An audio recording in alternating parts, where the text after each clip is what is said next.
Shalom, selamat pagi Bapak Ibu Saudara yang dikasihi Tuhan. Selamat berjumpa kembali dalam Mutiha Hangoluan, Renungan Harian pagi ini. Selasa, 4 Maret 2025, dengan bacaan Alkitab dari 1 Samuel pasal 30, ayat 1 sampai 25. Yang menjadi ayat renungan harian hari ini adalah 1 Samuel pasal 30 ayat 7. Demikian firman Tuhan. Lalu Daud memberi perintah kepada Imam Abiatar bin Ahimelek, "Bawalah efod itu kepadaku." Maka Abiatar membawa efod itu kepada Daud. Berdoalah kepada Tuhan.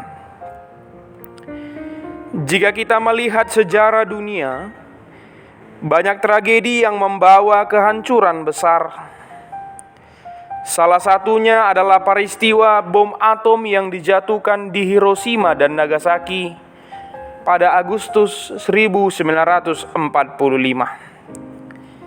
Dalam hitungan detik, kota-kota itu hancur luluh, menewaskan ratusan ribu orang dan meninggalkan penderitaan yang tak terbayangkan.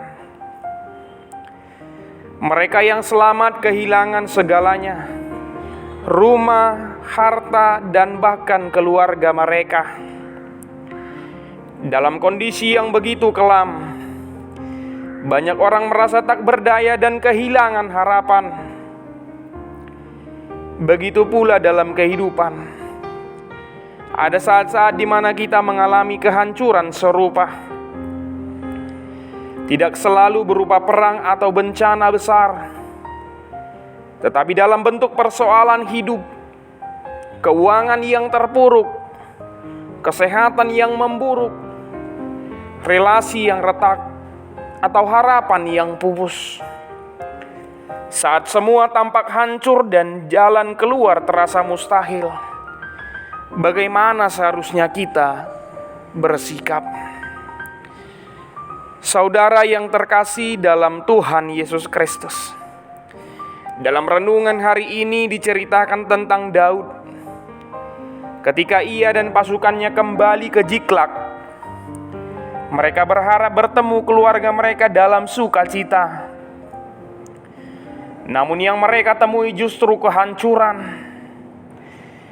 Kota mereka telah dibakar habis, dan keluarga mereka diculik oleh orang Amalek. Kesedihan mereka begitu mendalam hingga mereka menangis sampai tidak kuat lagi. Bahkan Daud sendiri terancam dirajam oleh anak buahnya yang putus asa dan mencari seseorang untuk disalahkan. Namun, apa yang dilakukan Daud dalam situasi itu? Dia tidak tenggelam dalam keputusasaan, tetapi berdoa kepada Tuhan. Ia meminta Imam Abiatar untuk membawa efod, yaitu pakaian imam yang digunakan untuk berhadapan dengan Tuhan. Dengan hati yang hancur, Daud bertanya kepada Tuhan, "Haruskah aku mengejar mereka? Akan dapatkah mereka ku kejar?" Dan Tuhan menjawabnya dengan janji kemenangan. "Kejarlah, sebab sesungguhnya engkau akan dapat mengejar mereka, dan pasti akan melepaskan mereka." Saudaraku, Daud tahu kepada siapa ia harus berseru. Dalam kesesakan ia mencari Tuhan lebih dulu, bukan mengandalkan kekuatannya sendiri. Hasilnya, Tuhan menuntunnya dalam peperangan, memberinya kekuatan dan akhirnya memulihkan semua yang telah hilang. Demikian juga dengan kita.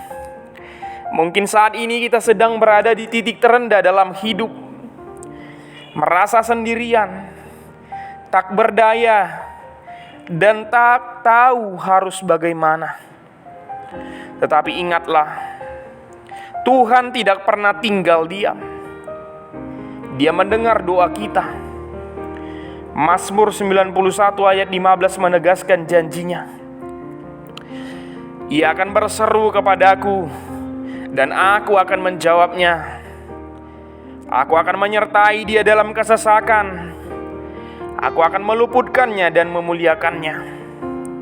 Sebagai orang percaya, kita tidak lagi membutuhkan effort untuk datang kepada Tuhan, karena melalui Kristus kita telah dikaruniai anugerah sebagai anak-anak Allah. Pintu doa telah terbuka lebar, dan kita dapat menghampirinya kapan saja.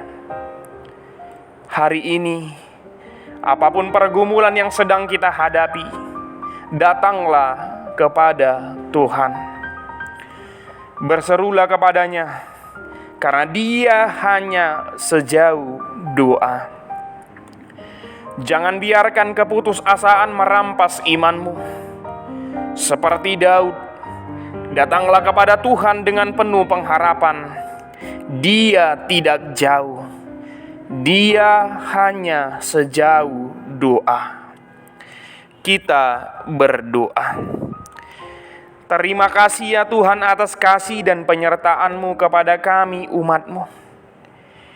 Tuntunlah kami agar selalu berdoa kepada-Mu, menyatakan agar kuasa-Mu terjadi dalam hidup kami. Amin. Renungan harian hari ini ditulis oleh calon pendeta Joshua Manurung STH. Demikianlah renungan harian hari ini. Selamat beraktivitas, Tuhan Yesus memberkati. Shalom.